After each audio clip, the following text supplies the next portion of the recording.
We can start with that. Yeah, start with that.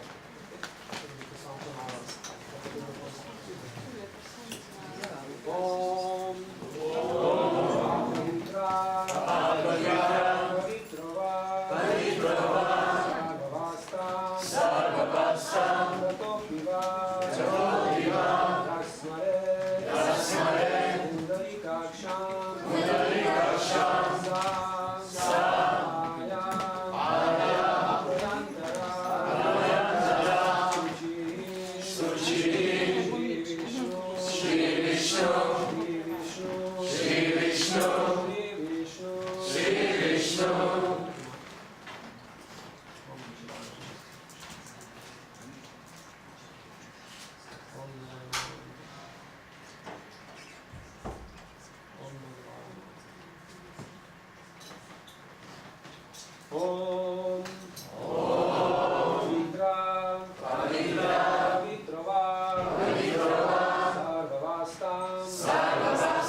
Got it? Very nice. Okay? So we speak now or? Okay. So, Om Ganat Vilandasya Gadan Niranjana Shvakya Chakshuru Medikam Yena Tasmai Shri Gurave Namaha. So, I'm going to describe what the purpose of this initiation is, and then I'll describe what the process is. So it's important to understand why you're doing something before you do it. It's not just a ritual. In many cultures, in many religions, you have different rituals, and in many cases, people don't understand why they do things, or what they chant, or what they eat. So I'm going to describe why. So the why is, we want to become happy. Is anyone here who doesn't want to be happy?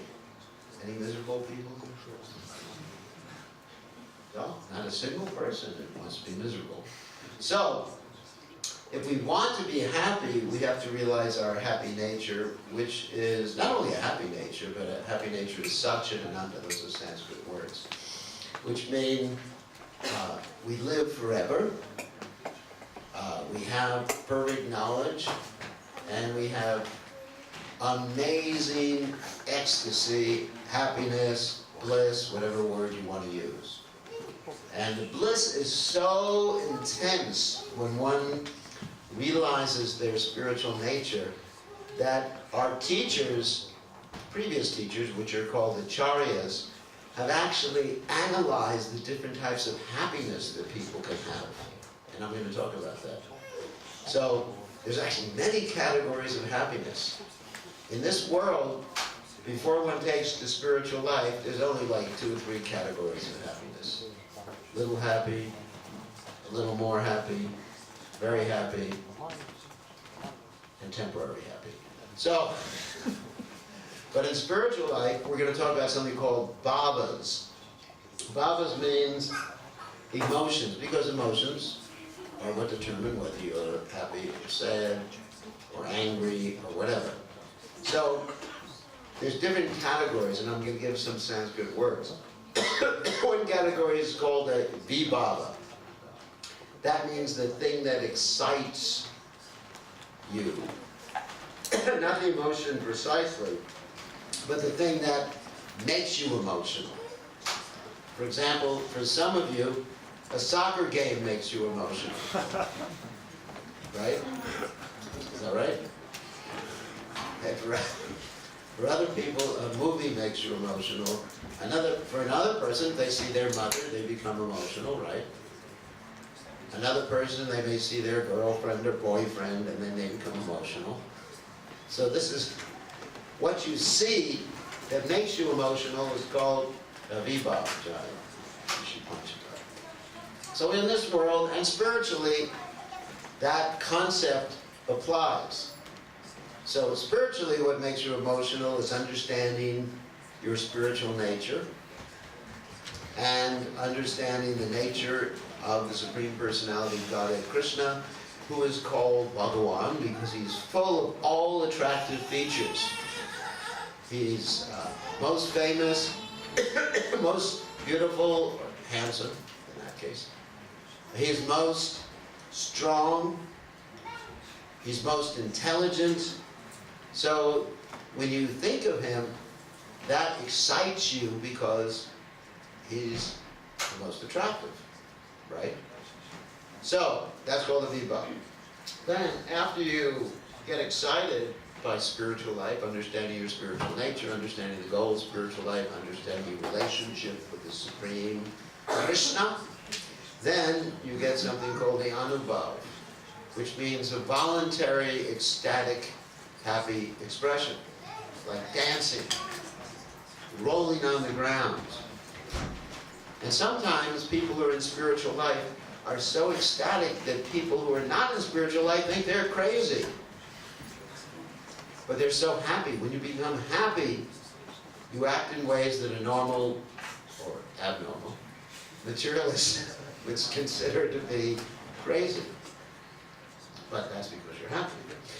And so then after that, you got what's called sattvika bhav, and you don't have to worry about learning the Sanskrit. That means the ecstasy that's always there, because you're in the mode of goodness. There's actually 3 modes in the material world. Goodness, passion, and ignorance. In the mode of ignorance, you're basically always miserable. And if you really want to cultivate the mode of ignorance, you drink a lot, not water. You drink, anyway, whatever. And then, or you smoke or whatever. So you can cultivate different modes, because different modes affect our consciousness and determine whether we're happy or not. So when you do those things, they don't make you happy. And the mode of passion, again, soccer games. So something like that. So, but in the mode of goodness, where you're cultivating cleanliness, and you're cultivating kindness, and you're cultivating compassion and love and all these wonderful qualities, then the happiness comes from the mode of goodness, particularly if it's transcendental. Makes you happy all the time. And that's called cidabha. It's always there. It comes from the mode of goodness. And then there's something that's even more ecstatic, which is called, in Sanskrit, anyway, don't have to learn, cidabha, which means that one becomes so happy that the ecstasy becomes uncontrollable. And I'm giving you an example about that. One example is that you may faint in ecstasy. Not only just rolling on the ground, and tears may just like spurt out of your eyes. You don't need a water pistol, they just spurt out of your eyes. That's how happy you become. And anyway, so these are different symptoms that occur in someone who is becoming or is Krishna conscious. And that's really why we're doing what we're doing, because we want to be happy. And ultimately, the happiness culminates in the feeling of love. So love is the highest happiness, even transcends, so to speak, or goes beyond the happiness that we were just describing before, like rolling on the ground, jumping up in ecstasy, tears spurting from your eyes like torrents of rain. That's the greatest pleasure. And the love we were talking about is focused not only on Krishna, who's the most attractive person, we mentioned at the beginning, but it's focused on everyone. Why is it focused on everyone? Because everyone is connected with Krishna. There's an interesting verse in the Bhagavad Gita, which states that all of us are connected with Krishna. We're his parts and parcels. So when you have that consciousness, then you actually love everybody, because you see one family. That is, everybody is a brother and sister, like St. Francis stated, that everybody is everybody else's brother and sister, and so you don't hate anyone, you love everybody, you love Krishna, and life is ecstatic. So that's why we're doing what we're doing. And so how to get to that point? Okay, that's a difficult part. No, it's actually easy if one follows the process properly. The first process of getting to that point is called chanting the names of Krishna. And the reason that is an important part of the process, or the primary way to achieve that status, is that the name of Krishna is the same as Krishna. The word mantra, because we're talking about the Hare Krishna Maha Mantra now, the word mantra basically means to take the mind and free it from all the anxieties and depression that we're subject to now. Actually, if one reads or understands psychology, one will see the two main diseases of modern society are anxiety and depression. And this, of course, relates to the primitive mind. Fight or flight, for those of you who may be studying psychology. So instead of fighting or flighting, we are getting depressed and getting an anxiety. Anxiety about what may happen tomorrow, our financial situation. It's really difficult. And whether you're going to get a good grade in school, we communicate sometimes with our disciples who are going to the university. Oh, we're taking our test today. Things like, actually, I attended school like 200 years ago. hard to believe. Well preserved. Anyway, so, and I'm still in anxiety. I still have dreams of anxiety of taking the exams. Anybody who's a little older will tell you that. You still wake up in the night in a sweat and think, oh my God, the exam is tomorrow. Of course, it was many years ago. So we're subject, but when one chants the mantra, the Hare Krishna mantra, or any spiritual mantra, then it frees the mind from these things. And one can actually realize their spiritual identity and rise above. Just like if you get very high in an airplane, you look down, and everything becomes shrunk. Everything. All your problems, everything just gets very, very, very little. And so, of course, what goes up must come down. Except in spiritual life. In the material world, you go up in an airplane, you have to come down. And in the material world also, if you take some remedial measure to get rid of anxiety, like you have some Prozac or some anti-anxiety thing, then when you stop taking your anxiety, probably more anxiety at that point. But spiritually, you're free of those things. So we chant, and Krishna's name, as I mentioned before, is non-different from Krishna. It's exactly the same as Krishna. So by chanting his name, we come in contact with Krishna, who's the source of pleasure, which is the opposite of anxiety and depression. And why is Krishna not different from his name? Because that is his nature. It's the absolute. Namachintamani Krishna's Chaitanya Rasa Vigraha. Everything in this world, or everything we have, has a name, but the name is different than the object. For example, on this particular platform there's something called a banana. But I'm sure in Slovenian you have a different name for banana now. No? It's called banana? See, I was wrong. So, anyway, one country that I was preaching in before is called Venezuela, and they call the banana cambura. So you have different names. And if you want a banana, you can't just chant banana, banana, banana. It doesn't work. Because the banana is different than the object to which it refers. The name of banana is different than the object to which it refers. But the name of Krishna is exactly the same as Krishna, because he's spiritual. And so we chant Krishna, and Krishna is there. And not only do you become happy, you become connected, you become purified, you become the mode of goodness, which gives you the happiness, but also you transcend this world by doing that, by chanting the name of Krishna. So it's the most wonderful experience. And of course, there's a few rules in chanting Krishna's names that we usually mention at the time of initiation. Things to be avoided. And we'll go through them very quickly. We avoid criticizing those, or blaspheming, as the statement is, those who are dedicated to serving the Supreme Lord. In any religion, in any culture, we just don't criticize them. In fact, we should avoid criticizing practically anybody. We can point out when someone does something wrong, but we don't want to engage in personal criticism, which is called ad hominem in Latin. That means a personal attack on someone. So that's the first thing, you avoid that. Why is that, let's say, a detrimental or a barrier to spiritual advancement? Because everyone, as we mentioned, is part and parcel of Krishna. And therefore Krishna loves everybody.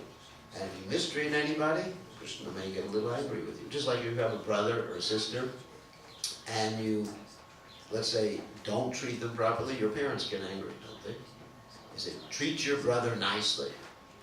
So Krishna's the same way. He's saying, treat your brother, treat your sister nicely. So the second offense probably doesn't apply to too many people here, but usually applies in India. Not consider the name. One should not consider the names of the demigods. Of course, probably almost none of our guests understand what a demigod is. To be equal to or independent of the holy name of Lord Krishna. Also, a demigod, basically, they're like people in charge of different aspects of the material creation. Just like here, in this temple, we have a temple president, Ananta. Is he here? Yeah. He's there. And then we have demigods who work under him. Like Bart Prabhu, he's one of the demigods that works around that. So not just the supreme. And of course I'm the GBC, so I'm more supreme. Anyway.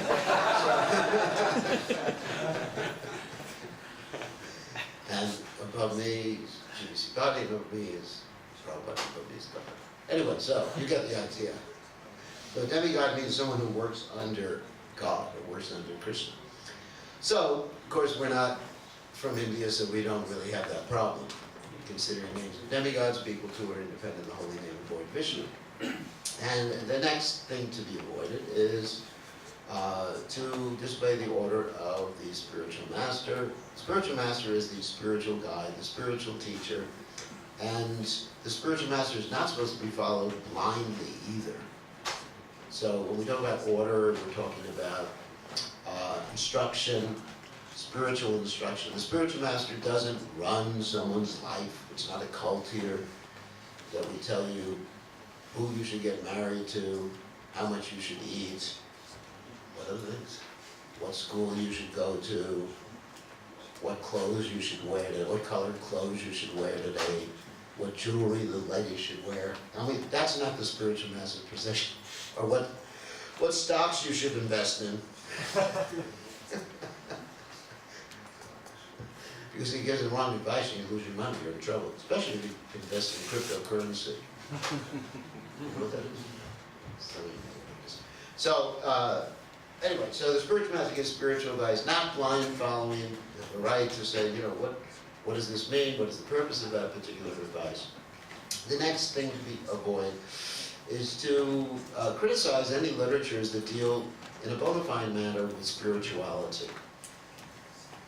Because there's many literatures, many different cultures.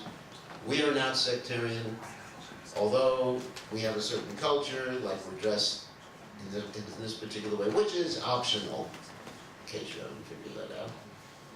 You can dress any way you want and be a Hare Krishna devotee, as long as you dress. Yeah, that's the one standard. So anyways, we talked about 4 of them so far. So one should not criticize literatures, spiritual literatures. The next one is one should not think that the glories of chanting the mantra are imagination. They are actually real. Next one is one should not just concoct some meaning of the mantra or mantras, spiritual mantras.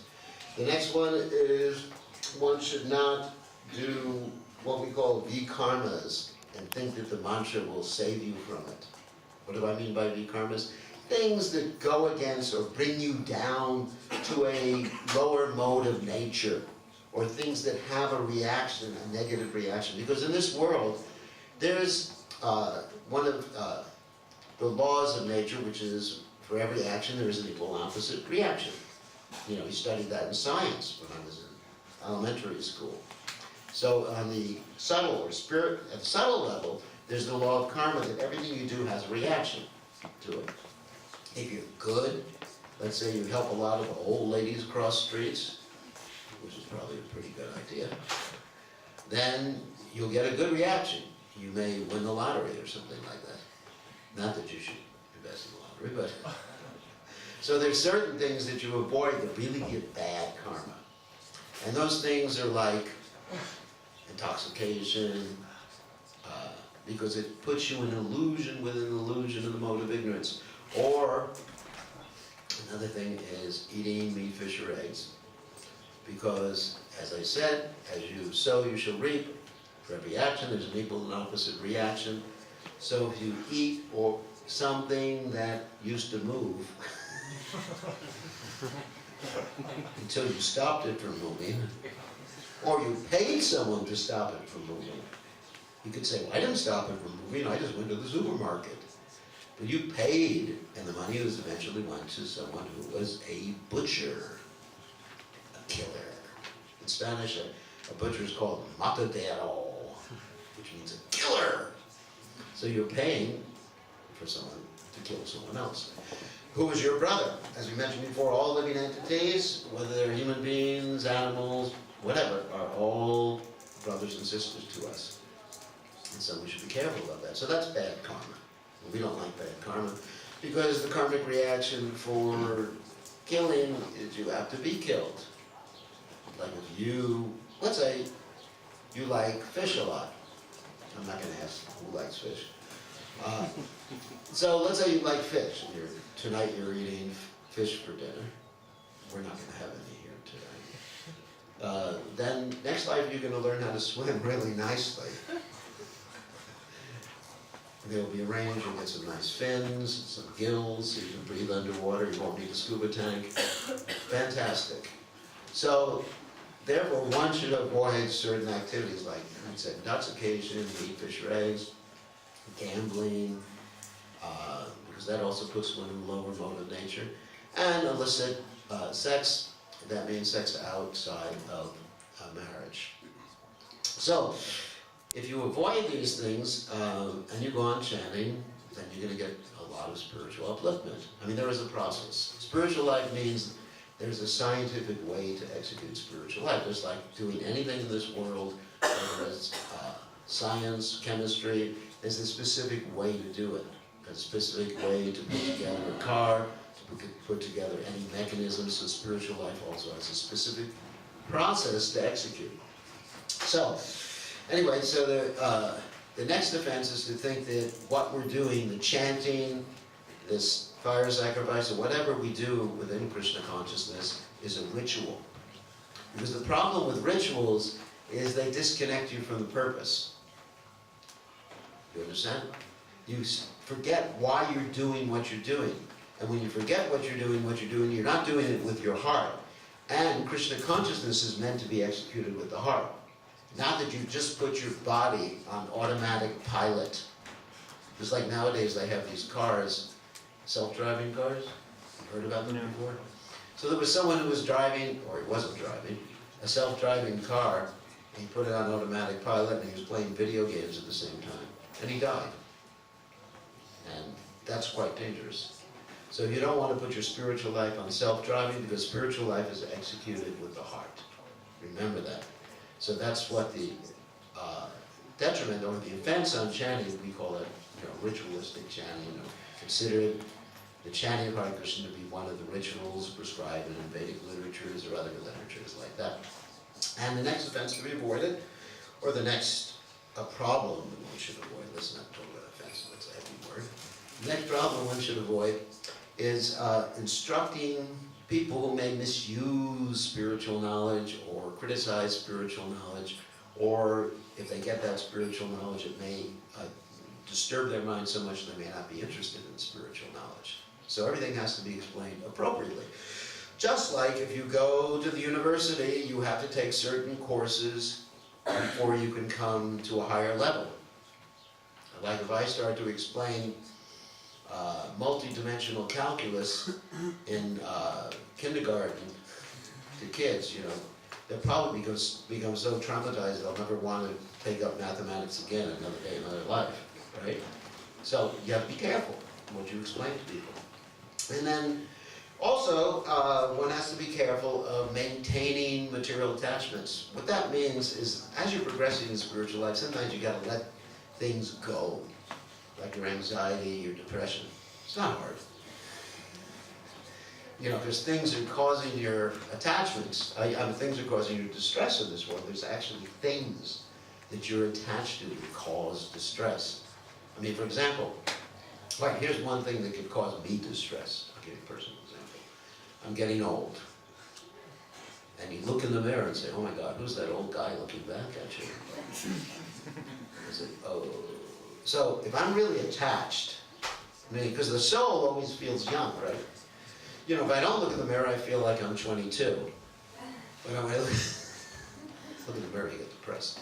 So the soul always wants to feel young, youthful, and if you're on the material platform and attached to the gross, let us say the gross means like the more tangible aspect of reality, then you can get really depressed. So if you give up that attachment, then you can enter into the spiritual plane, and then you don't worry about those things.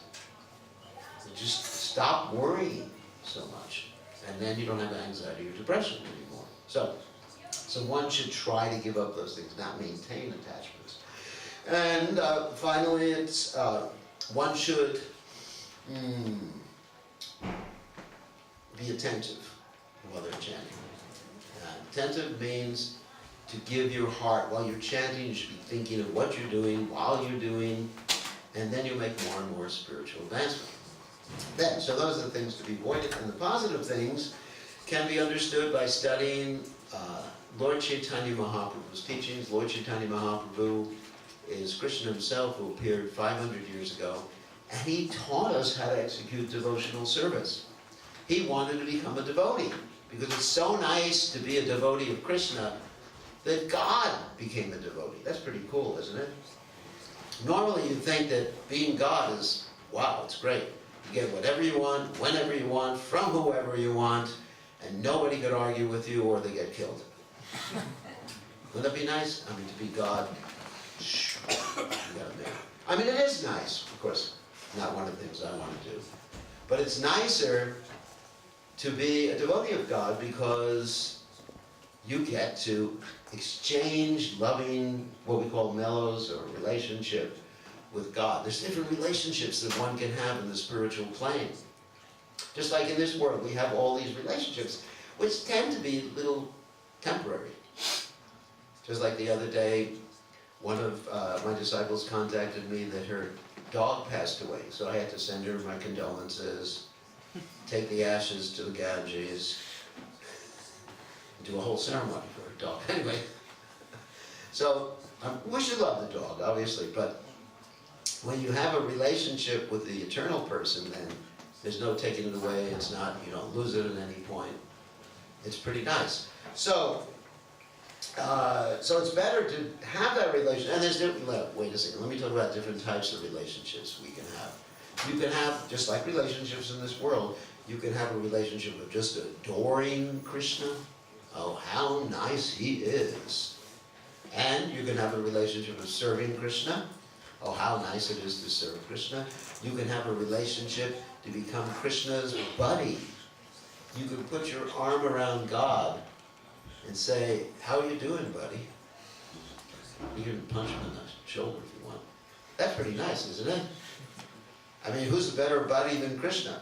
As Krishna says in the Gita, 5th chapter, text 29, he says, Bhoktaram japa tapasam sarva lokameshram suridam sarva bhutanam ketvam mam shanti mrichati.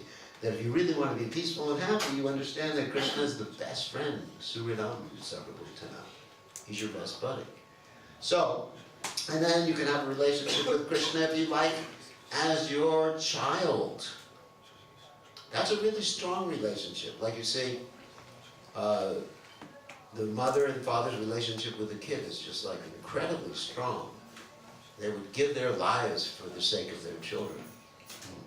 It's interesting, I was just hearing about that. Yeah, I have one of my disciples, his son just went and joined the army. And so he's moving to the army base with his wife and giving up his home just so he could be at it. I mean, that's love. That's good. I'm not denying it's good. So one can have that relationship with Krishna.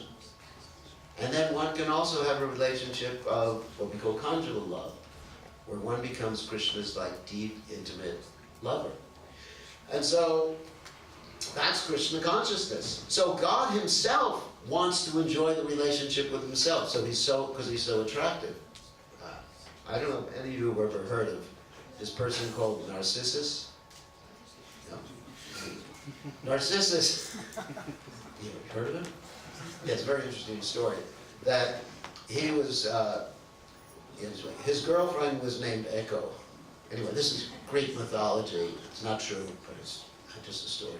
His girlfriend was named Echo, and he was so attractive, he looked at his reflection in the water, and he just kept looking, and he couldn't stop looking at his reflection in the water, and his poor girlfriend just died. She became an Echo. Anyway, it's not a true story, don't quote it.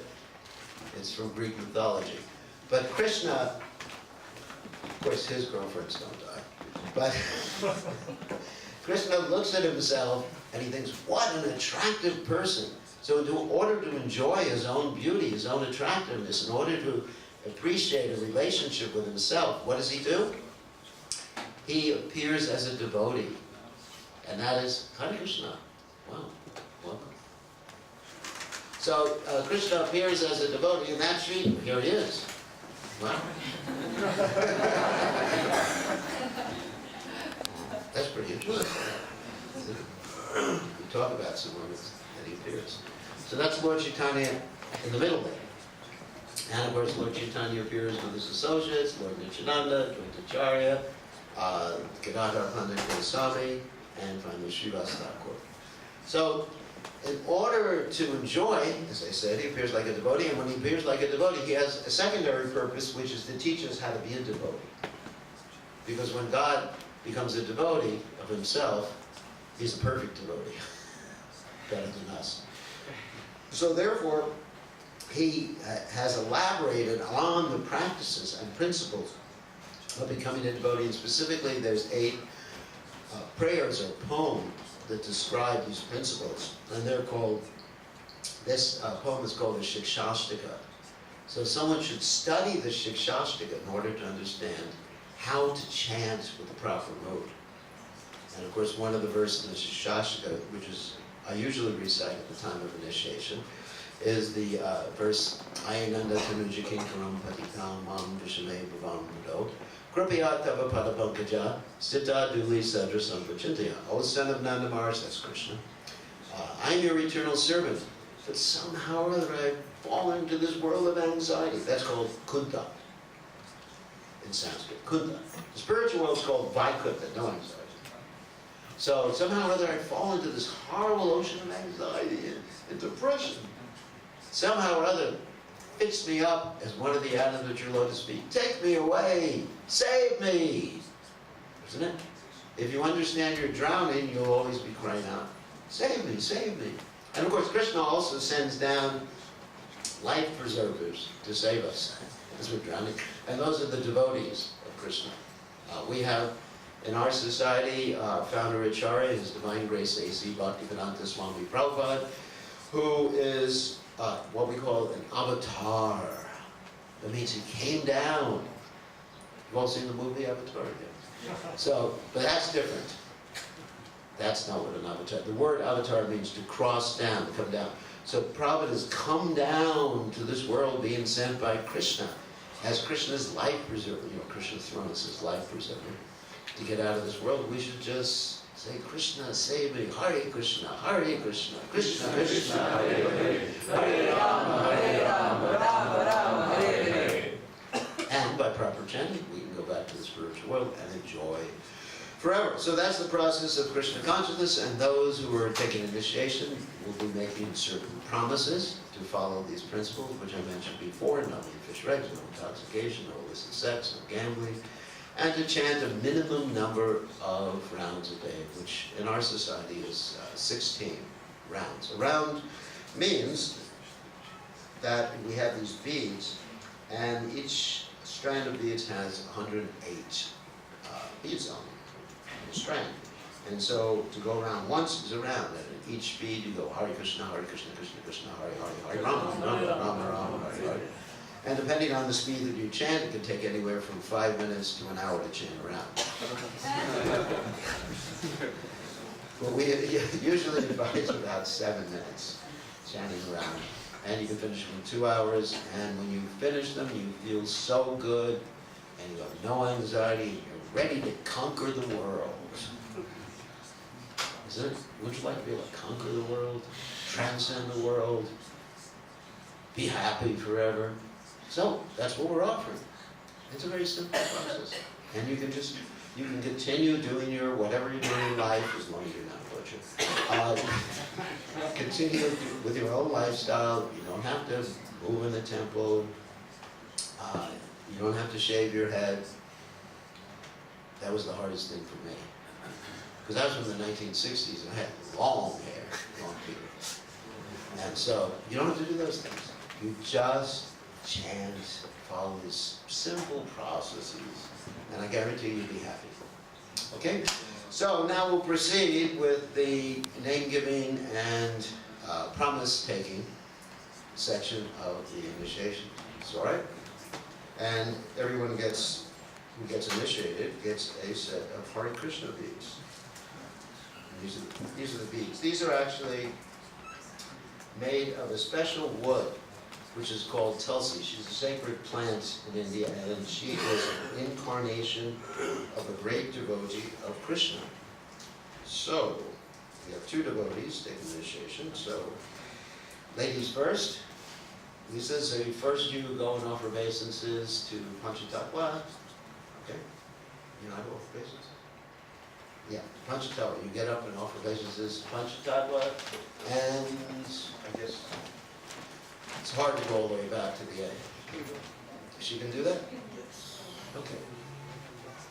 So Panchatatva, these are deities of Sri Chaitanya Mahaprabhu, who I described previously, and that's the deity of our founder, Srila Prabhupada, who passed away in 1977, and we were all following his direction.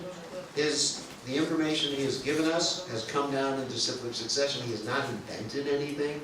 There's a whole chain of spiritual leaders, spiritual masters since time immemorial. You can make your way back. Since time immemorial, beginning with Krishna himself, and then Krishna with his first disciple, Lord Brahma. Brahma, his disciple Narada, his disciple Vyasa. I'm not going to tell you everybody in between. All the way down to the present day spiritual masters, Srila Bhaktisiddhanta Saraswati Thakur, Gaura-Kishore, Bhaktivinoda Thakur, Srila Bhaktisiddhanta Gaura-Kishore Das Babaji Maharaj, Srila Bhaktisiddhanta Saraswati Thakur, Srila Prabhupada, our spiritual master, and ourselves who are representing Srila Prabhupada and giving an initiation. This is the continuing chain of disciplic succession. I was initiated by Srila Prabhupada in 1971, and I took sannyas in 1978, and the offer business is here, of course. Okay. So, what obeisances means that she's offering respects to the previous acharyas and her spiritual master. Okay, so Lisa, what are the four regular principles? No eating meat, fish, or eggs. Yeah. No illicit sex. No intoxication. No gambling. And how many rounds do you chant a day? Minimum 16.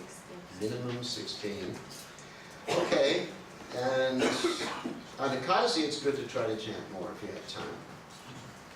And this is a very good student. She graduated, not graduated yet, but she's an honors student at the university. So we're very happy that she's now taking initiation. So your name, you get the beads with your right hand. So your name now is Lalita Sundari Devi Dasi.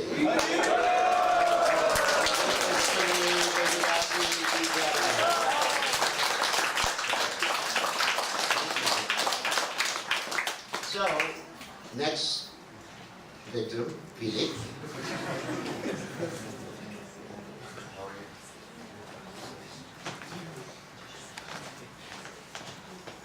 Okay. Deities, which is the Prabhupada.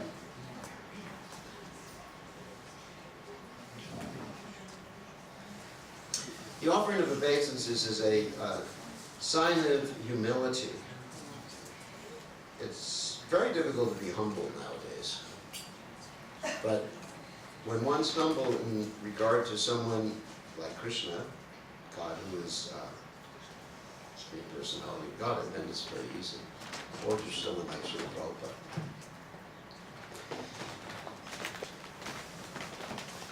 Okay. Hare Krishna, Hare Krishna.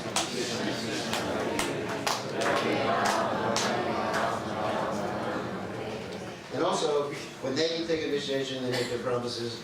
I, as their spiritual master, am making them a promise to, if they follow, to take them back to the spiritual world.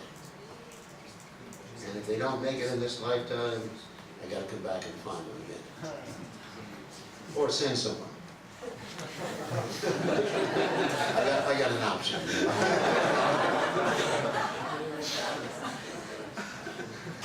Send a text message or something. WhatsApp.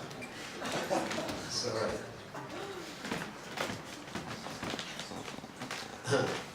Okay. Philip is very nice devotee, dedicated to chanting. He leads the kirtans very nicely. He knows the philosophy. He's one of the star devotees here. All right. Okay, Philip, and what are the regular principles? No gambling, no illicit sex, no intoxication, no meat eating. What about fish? Also no fish. What about eggs? Also no eggs. Okay, good. So you, and how many rounds do you chant every day? Minimum 16. Okay. We always try to chant a little more on the Kadasi. On the Kadasi, when I have time, I chant 64. And that's really nice, really enlightened. But might not be possible if you're doing a lot of other things in life. So, your name, get these with your right hand, and your name now is Gadadhar Pandit Das.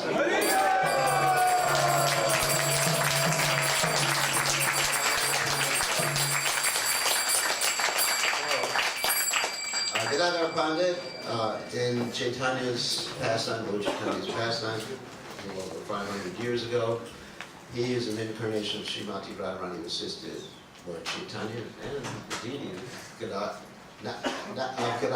Pandit is up there, but that's not Gadadhar Pandit Das. You're Gadadhar Pandit Das, which is certain. And also, you know, Lalita Sundari Devi Das. You're not Lalita. Lalita is the name of one of Radharani's primary associates, the Vishaka, and Subhudhi's most attractive. So she is serving Srimati Radharani in her service to the Supreme Personality God of Krishna. Okay, so now we can proceed. So we have some bhajan. Oh, bhajans, okay. We'll install the fire. While you start the fire, okay. All glories to Sri Prabhupada.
Krishna Chaitanya Deva, Krishna Chaitanya Deva, Shri Radha, Krishna Padan, Sahagana, Lalita, Shri Vishakam Vitamscha, Swaha.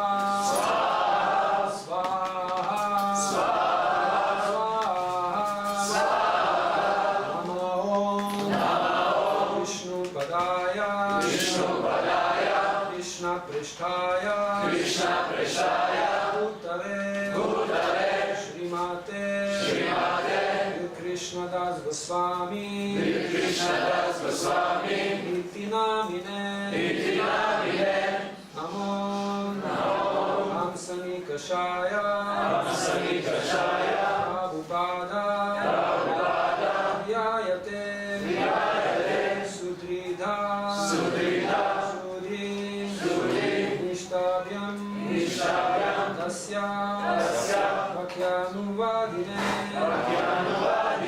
Swaha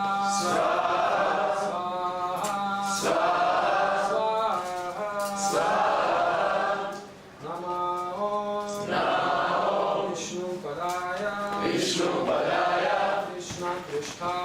Krishna Prishtaya Bhutale Srimate Bhakti Vedanta Swami Iti Namine Swaha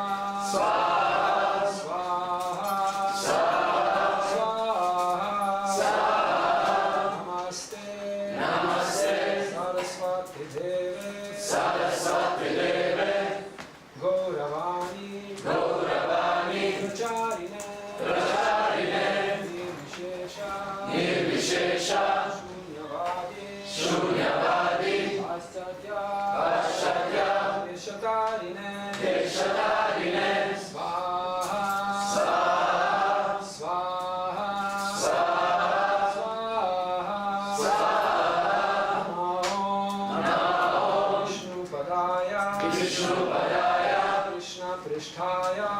Krishna Prashtaya Bhutale Bhutale Srimate Srimate Bhakti Siddhanta Bhakti Siddhanta Saraswati Saraswati Namine Namine Swaha Swaha Swaha Swaha Swaha Shri Shri Varshavanavi Varshavanavi Devi Devi Daitaya Daitaya Vibhavdaye Vibhavdaye Krishna Sambandha Krishna Sambandha Jnana Vijnana Daine Daine Prabhave Namaha Prabhave Namaha Swaha Swaha Swaha Swaha Swaha Madhurya Jvala Madhurya Jvala Premadhya Premadhya Shirupanuga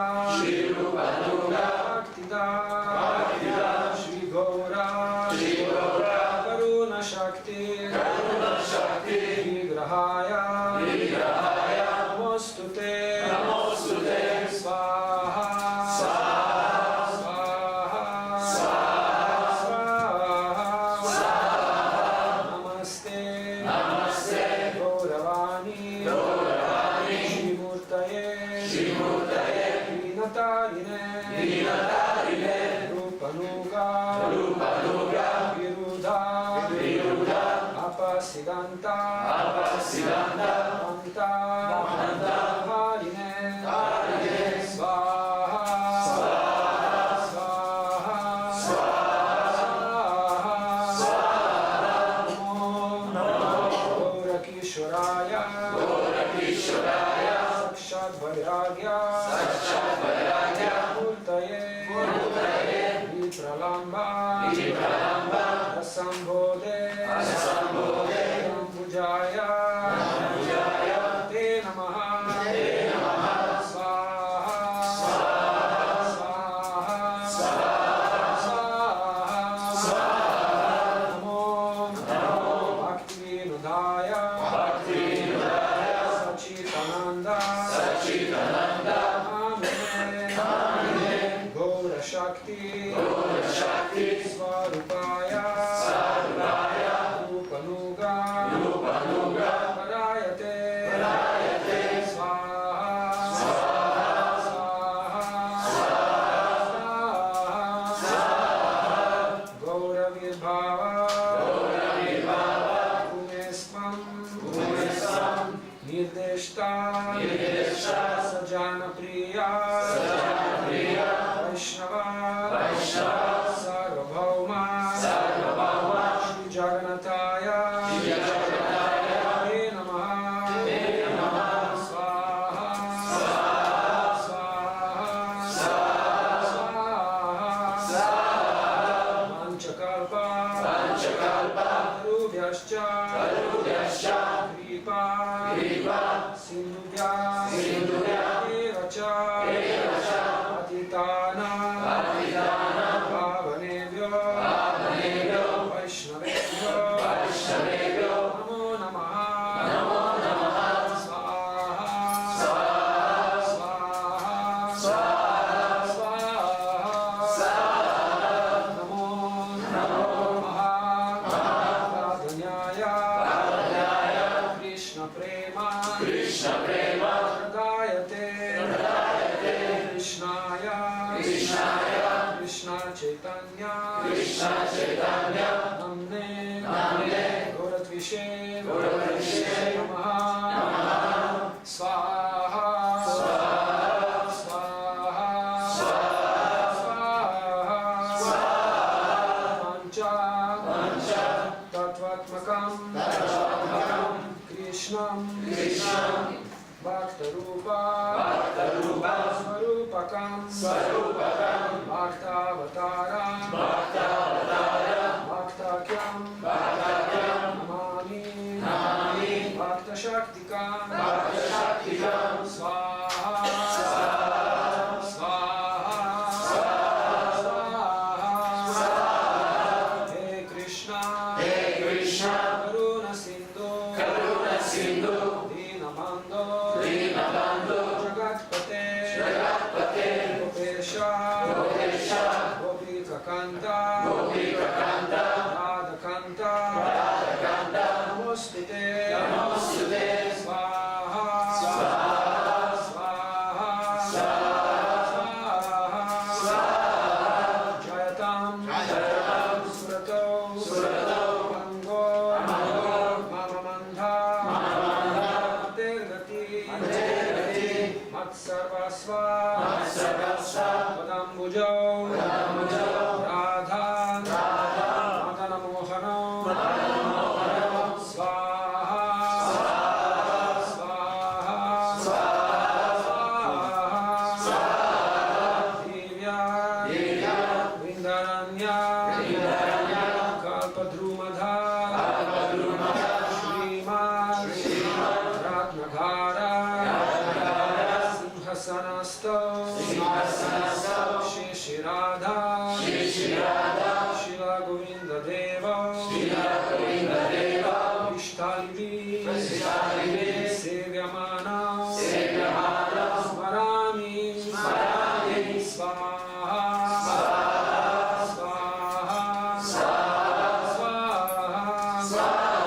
Shriman, Rasarambi, Vam Shivata, Tastita, Karshan Vedum, Sanay Gopir, Gopinata, Yestunam, Swaha,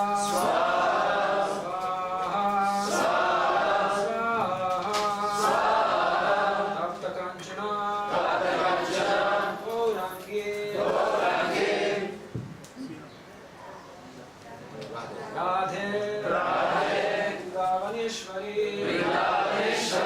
Vrishabhanu, Sutadevi, Pranamami, Haripriye,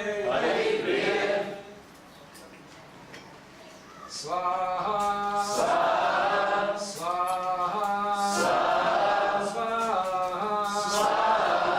Jaya, Shri Krishna Chaitanya,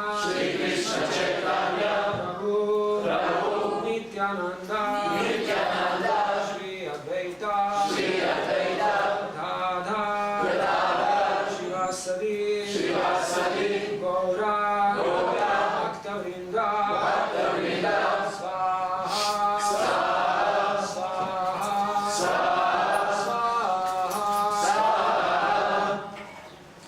So we can chant the Mahamantra now, repeat it 3 times and then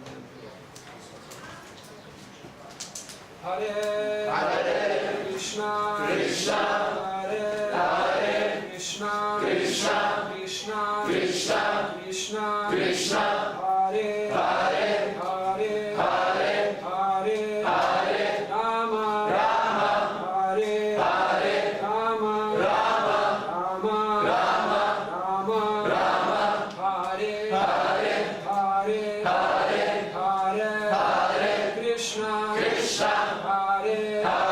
Krishna, Hare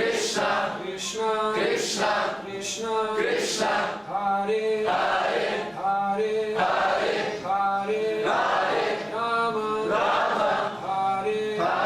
Rama, Rama Hare Krishna, Hare Krishna, Krishna Hare Rama, Hare Rama, Rama Hare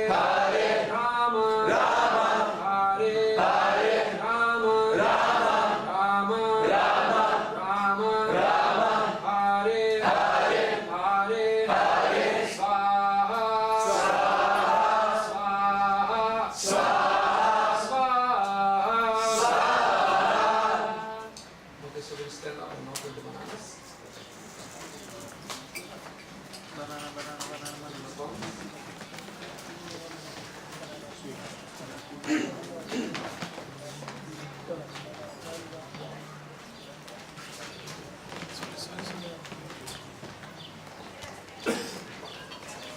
Namo Brahmanya Devaya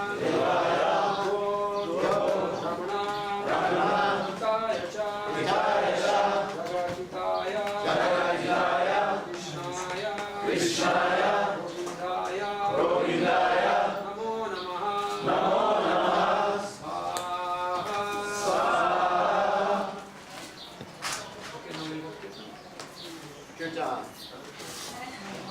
Hare Krishna, Hare Krishna, Krishna Hare Ram,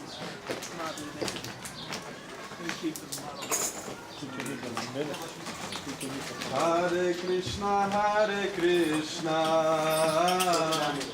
Krishna Krishna, Hare Hare,